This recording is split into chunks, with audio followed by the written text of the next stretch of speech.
Okay, so Workout Wednesday 2019, week 13 by our good friend Luke Stank?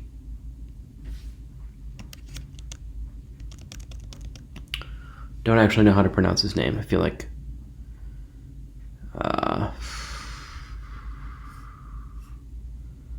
should have that.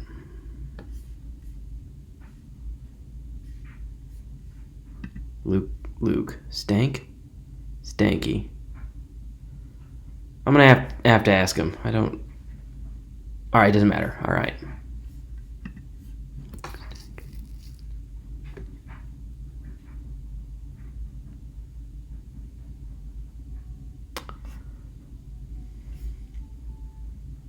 Start over.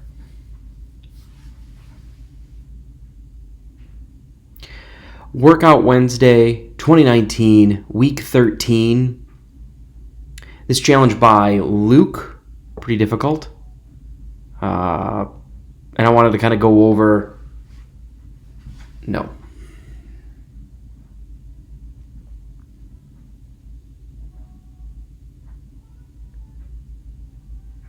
Let's take some time to go over some of the tips and tricks that I found while solving Workout Wednesday 2019, week 13 by Luke. Let's get started. All right, first things first here. Let's take a look at the posting. When I first went through, first tip is understanding the instructions. When I first put this together, I did not understand the instructions on the difference between the foreground and the background candlesticks. So, I'm getting ahead of myself.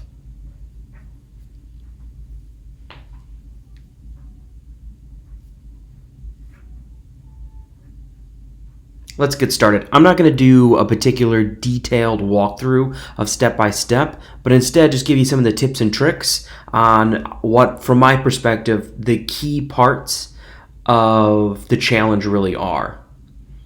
So one thing, again, kind of toss away caveat here, is understand the instructions. When I first went through, I didn't quite understand the difference between the two candlesticks and where they were supposed to focus on.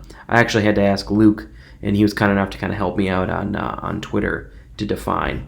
Two parts to this challenge. There's the intermediate with big air quotes and the advanced. Difference between the two is number one, rounded corners on the candlesticks.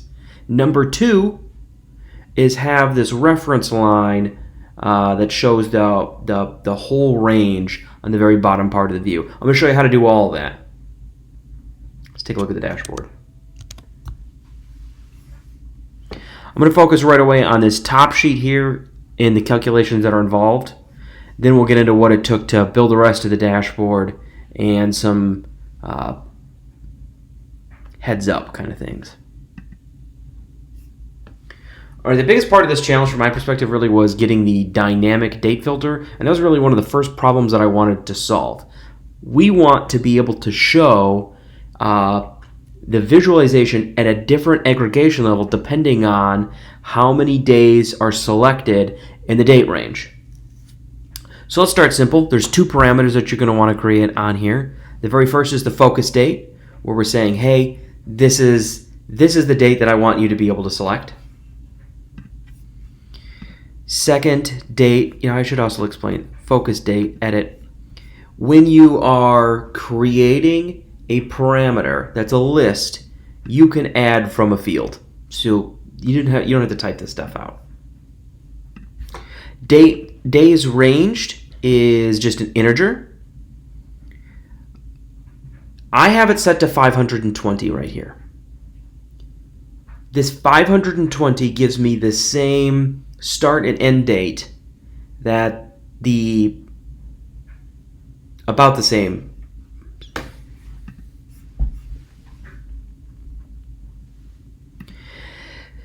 The days ranged parameter is an integer.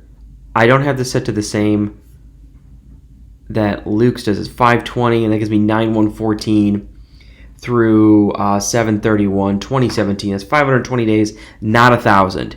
quick caveat to this. This tossed me for a loop. I don't quite understand the math.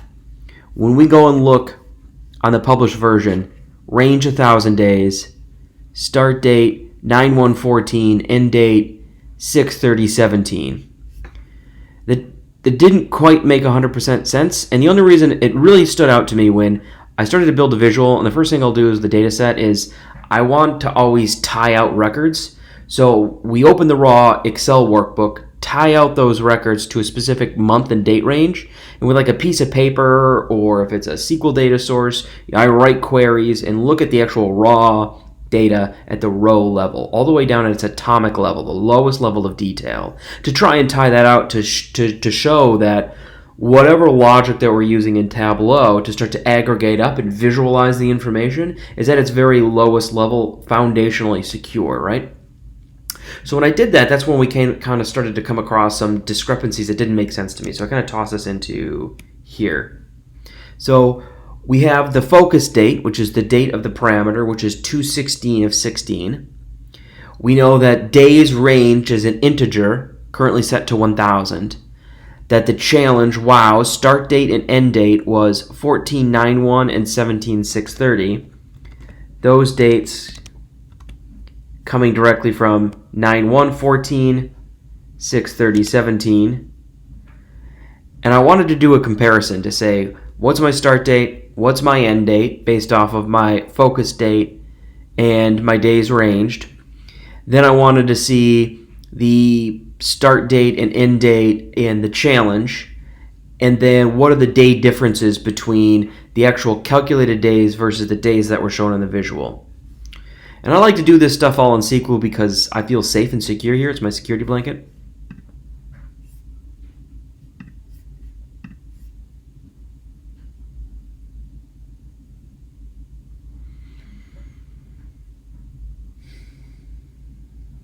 So we see that based off of the 2/16 focus date, if I take away 1,000 days or I add 1,000 days, that's 5/22/13. That is 11/12/18. That is a 467 and 500 day difference from what's showing in the visual. That tossed me for the biggest loop. I think I lost a good 3 hours. That's an exaggeration.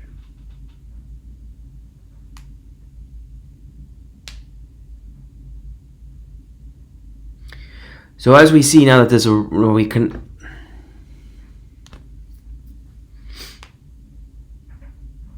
looking at the difference between the start date, the end date, between the challenge and what my actual math should show, I've got a pretty big difference between what I'm expecting. So when I was starting to build mine, the visual wasn't showing the same thing.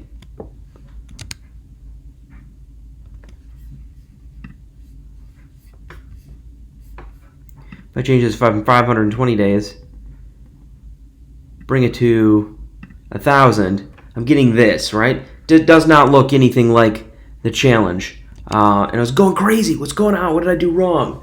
And it's a good reminder to remind yourself, like, when you're building something in Tableau, it's not all about the visuals. Does it look exactly the same? It's about, does the data tell the story that you expect, and kind of doing that scientific method of, I have this theory, let me test the theory, and actually tying out the numbers and making sure. I get lost frequently because, this is like an artistic tool. You can get a little down a rabbit hole and just make things look really cool and lose sight of what the data is actually telling me. Little side tangent there. I don't know what the difference is between the post-out challenge, or maybe if I'm still doing something wrong, but I don't think so. Like, this is the date math makes sense here. So let's get back onto the chart. Now that we know what date range we're supposed to be looking for, the challenge is asking us to aggregate different levels depending on what's available. If there's more than 20 months, I aggregate to the month. Less than 20 months but more than 15 weeks, aggregate to the week. Less than that, and it's days, right? So that was the first part that I'm thinking of, is when I like to build a visual or build a query or do something, is what is the domain that I'm going to try and build out? What's the total atomic level of my data? What is it totally denormalized? Like, what is that data shape? What columns do I have available? Do I have to do anything to the data types to make it something I can actually work with? And then the next question is I need to get down to my domain. And I like to think of it in that perspective. So first thing I build is, I know on this particular chart is I want to know, am I showing it or am I not?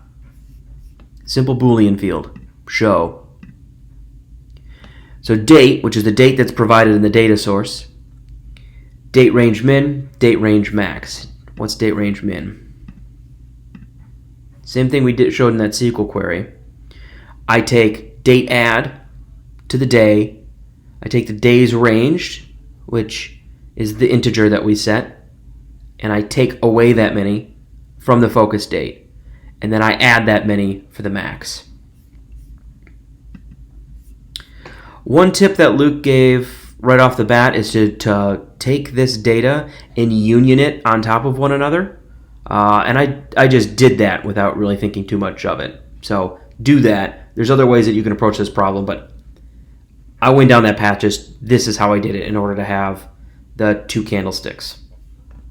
Okay, so we filtered the data. We know if it's not within my date range, before or after my date range, don't want to look at it. I don't want to see it. So we're starting to narrow down that domain and filter out extra records that we don't need. Number 2. Instead of dragging the date field right over here onto columns, letting go, and having it be year or changing something how you would normally build a visual, we want this to be dynamic. So how do we do this? Well, I made a calculated field that I'm not super proud of. It's definitely one of those things where there comes a point where you should just kind of like sketch out with a whiteboard or a piece of paper and maybe not make calculated fields after, like 2 martinis, right? So let's take a look at this. It should be refactored and pulling out these different parts into other calculated fields and consume those. I'm bad about that. I tend to just start to barrel down a path. Don't be me. Learn from me. So let's talk about this. You look at it and you go, oh my God, what is this? It's not that bad. Date. One of the great things about Tableau is syntax differences between any kind of language, whether programming language, scripting language, data language. It doesn't really matter. Like subtle syntax variations can really toss you for a loop. I love that this is just built in right here. We just type in date. It tells exactly what the format is and what all of these expressions do. It's fantastic. So here's what we're taking here. I'm saying if, else if, else. On the first if, my then is I'm doing a date trunk to month, a date trunk to week, a date trunk to day. A date trunk function is basically going to take whatever date you give me, and I'm going to truncate it, or round basically you can think of, to whatever interval I told it to. So if I give you 9/13/2019, and I date trunk it to month, it's going to go to 9/1/2019. That's pretty great. Inside of here, I'm doing a simple fixed level of detail calculation. And level of details can be a little overwhelming and a little scary at first. I'm still personally getting used to them. I like to sometimes think of table calcs and level of details as kind of like subqueries in SQL. And if you're not familiar with SQL, forget that I said that. I would recommend that you ask your company or you ask your boss if you could have the Tableau e-learning. They've got excellent courses in the intermediate and the advanced for both table calculations and the level of details, and it's really helpful. So what this does is I say I'm going to fix this calculation on my show, which is that Boolean evaluation that we did up here. I want to know, is this record, is this data set that I'm going to fix on something that's in my domain or outside of my domain?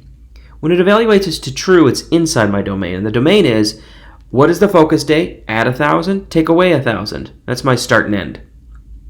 Once I've made the determination and said I want only that data set, then I do a count distinct of the date trunk of the month of that date. So date is just the date field that comes from the data source. Date trunk, Again, like I said, if it's 913, 914, 915, all of those will evaluate to 9-1. And then I'm doing a distinct count of that. So if I've got 3 dates in September and they all date trunk to 9-1, I don't want to have that evaluate as 3. I want that to evaluate as 1. So that's why we do the count distinct. And the purpose of that is to say, is that number greater than or equal to 20? Because if it is, then it's month. If it's not, then I want it to be week, or then it's going to be day. Now what I should have done is taken this part here and had that been a calculated field. I should have taken this part here, had that be a calculated field, and then this be a calculated field. That's kind of what we kind of call in the biz encapsulation. Taking something kind of complicated and breaking it into smaller chunks and kind of piecemealing it out so it's a little bit easier to rabbit trail down. Okay. So after this first evaluation, if I'm kicking out month on here, it says, is this a month? I date trunk to the month. And then I do this for the next one where it kicks out then to the week. I date trunk to the week. Otherwise, I date trunk to the day. Which could have just been the date. Now that I say that out loud. Doesn't matter. Live and learn. There's not a ton of data in this data set, so when you look at something like this, you might immediately think, ooh, performance will be a problem. I'm not going through a live SQL connection to like a warehouse or to a production data set, with like 30 million rows, and I have to do this. It's a small Excel file that's embedded as a hyperextract. Nobody cares, right? It's fine. Okay, so that's the basic of this dynamic date filter. Now, it seems complicated. It's not if we take a kind of a step back. The whole idea is I want to know if I have 20 months, aggregate to the month.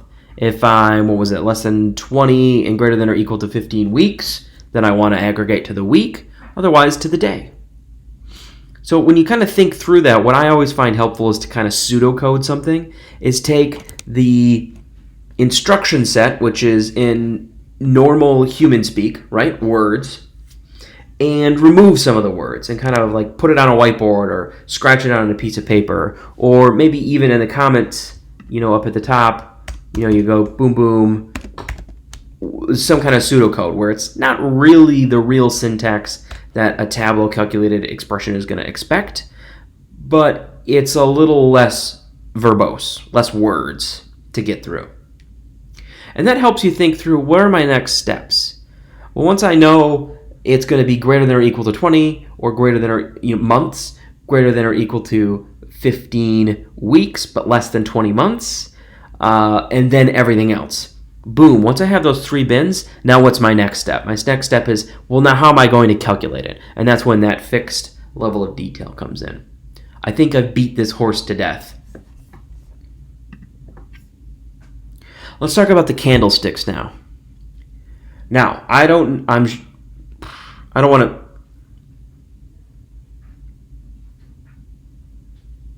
Let's talk about the candlesticks now. The candlesticks are a lot of fun. When you first start playing with Tableau and you start to build visualizations, rounded bar charts, rounded lines, that's not a default Tableau functionality. This having the straight bar is. Now, at VizWiz, Andy Kriebel has had like little instructional videos and things on the community explaining how to do this. And every time I see this, I think, Andy has set me up for this. But then I also hear Ava, Try My Data, say, don't do that because it obfuscates the specific clarity of where that dot line ends. And I just enjoy that. It goes through my head every time. All right, enough rambling. How do you do it? This is how I did it. Lots of ways to do it. Once I completed this challenge, I looked at how Luke did this and how all kinds of other submissions. I didn't really see the same one twice. I mean, some of them just obviously copied Luke, but there's a dozen different ways to skin the cat. So, high, low, open, close, those are the 2 bins.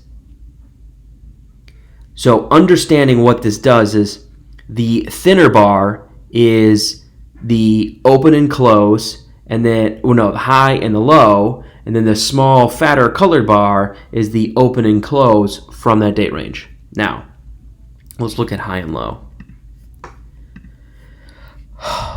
Okay. An IIF statement, it's going to check if it's true. So what's great about this is I don't have to go through an unnecessarily verbose if, else, then kind of statement.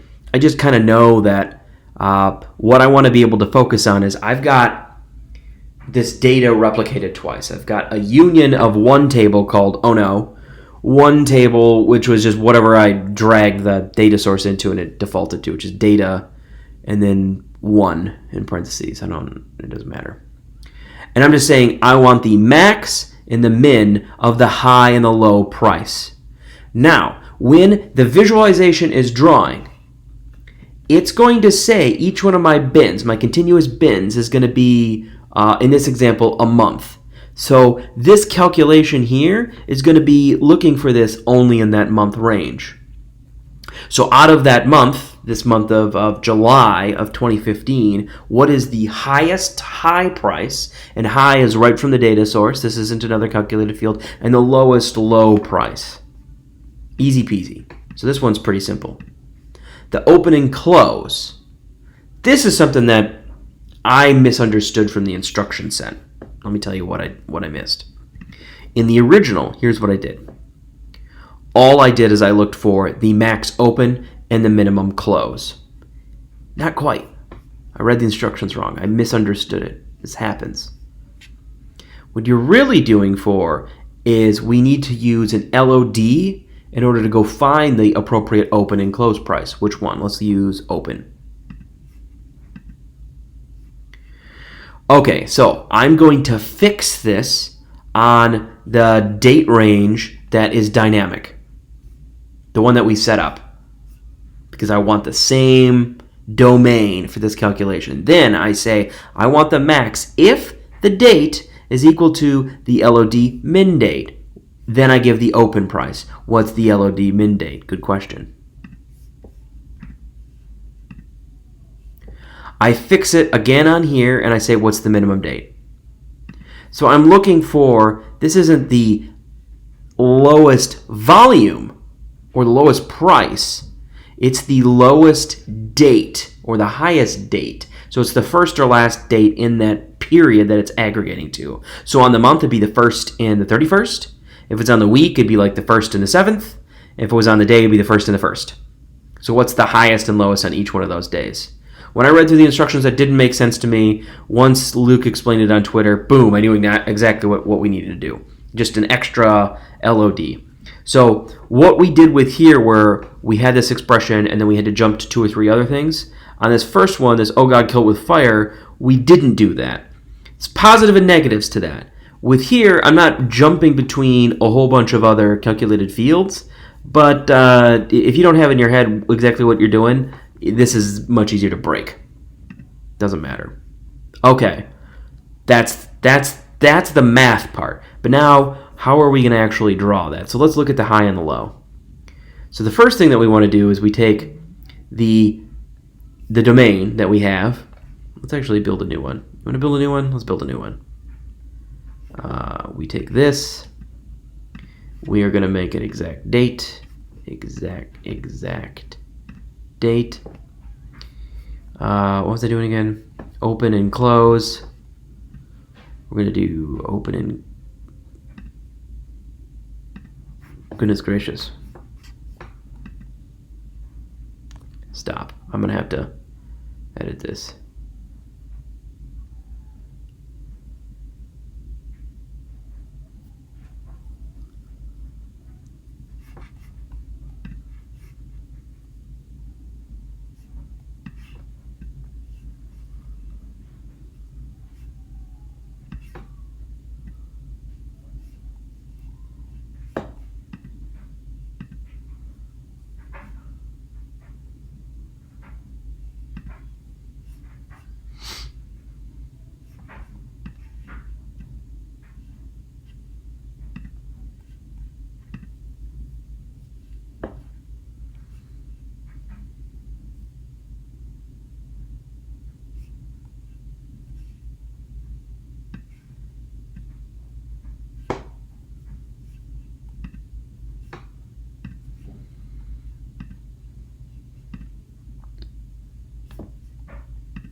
let's actually, I'll recreate one of these to kind of show the process. This is just almost second nature from working and kind of following Andy and seeing him do this a couple times.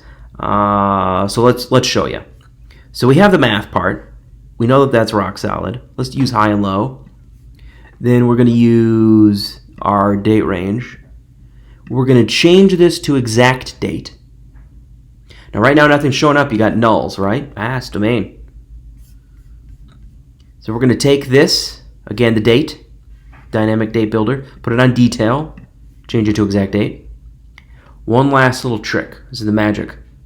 You need something on the path. What are we going to put on the path? We're going to put the table name on the path. Table name, path. Boom, all of a sudden, boom. You got all these little lines and they're rounded. It's freaking magic. Freaking magic. Anyway, thanks, Andy.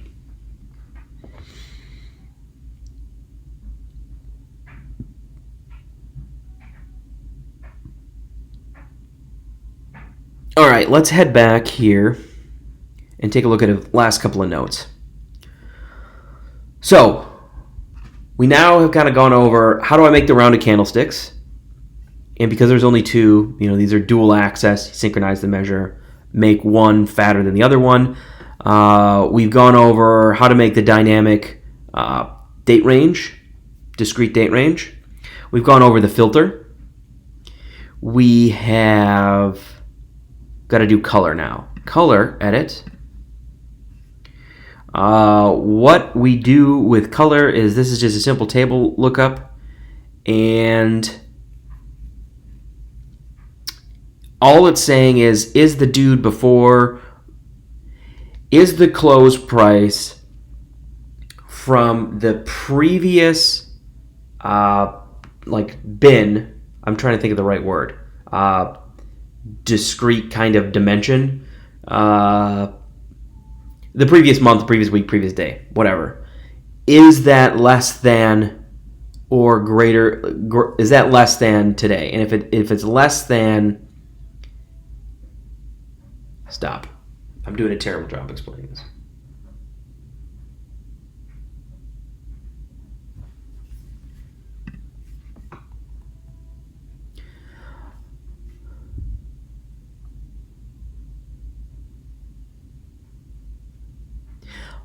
Last thing, color.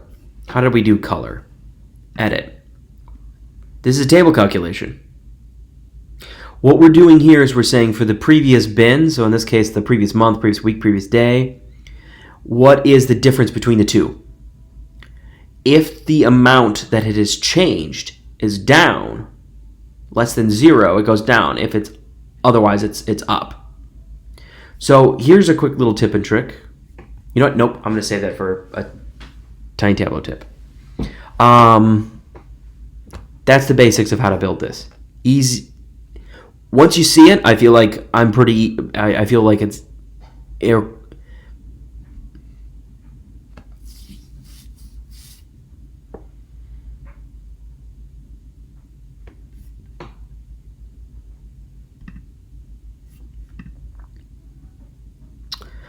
Last part here is color. If we look at color, that's just a table calculation. It's doing a comparison of change. So really what that is I take high and low. If I duplicate high and low and I add a table calculation, I'm going to say difference from specific table across. That's good. That's actually doing my trick. Double click. When you double click a table calculation, it'll actually expose it. So one of the great things about learning table calculations is you don't necessarily need to go in, understand the syntax and what you're going to do. You use the GUI, the graphical user interface, and you click around to make the table calculation. You can go in there, edit, copy the table calculation.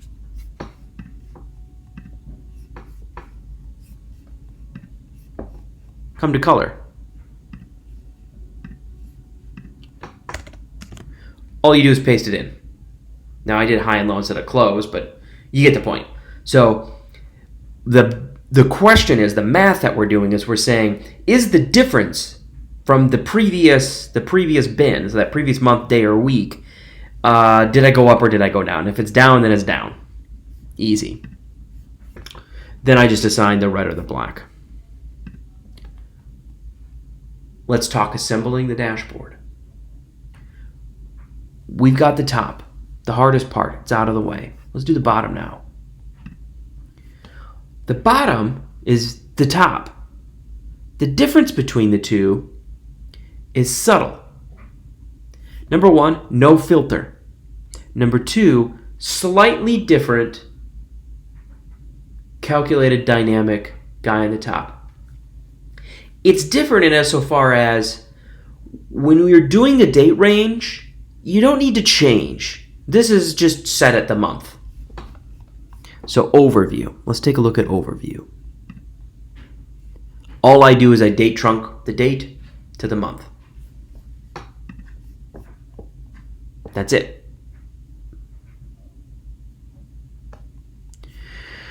Reference lines. Edit.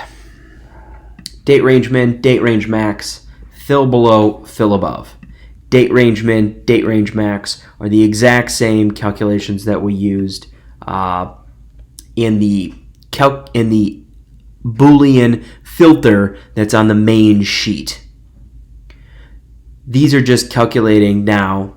If we come to date range min, date range max, I set them to the exact date. When you bring them onto the detail, the exact date then becomes available when you go to right-click, add reference line.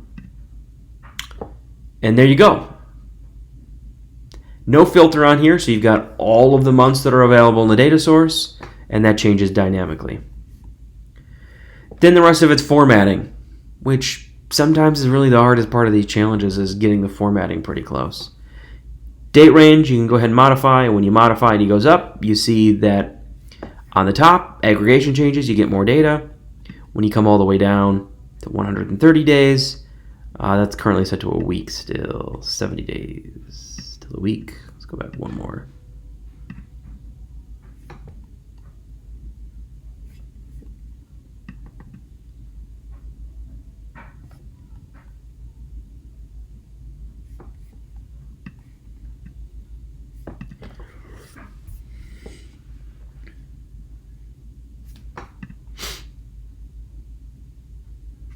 And the rest of the challenge then is really just formatting. Once you've kind of got the logic locked in, it becomes much more manageable to look at the last part of the process and how can I go about making sure that I build out the visual. And it can be time consuming, but rest assured you've got the right math, you've got the right logic, and you're good to go. Thanks for watching. Thanks a lot to Luke for this great challenge and your patience on Twitter and kind of playing along. Thanks, everybody. We'll see you next week.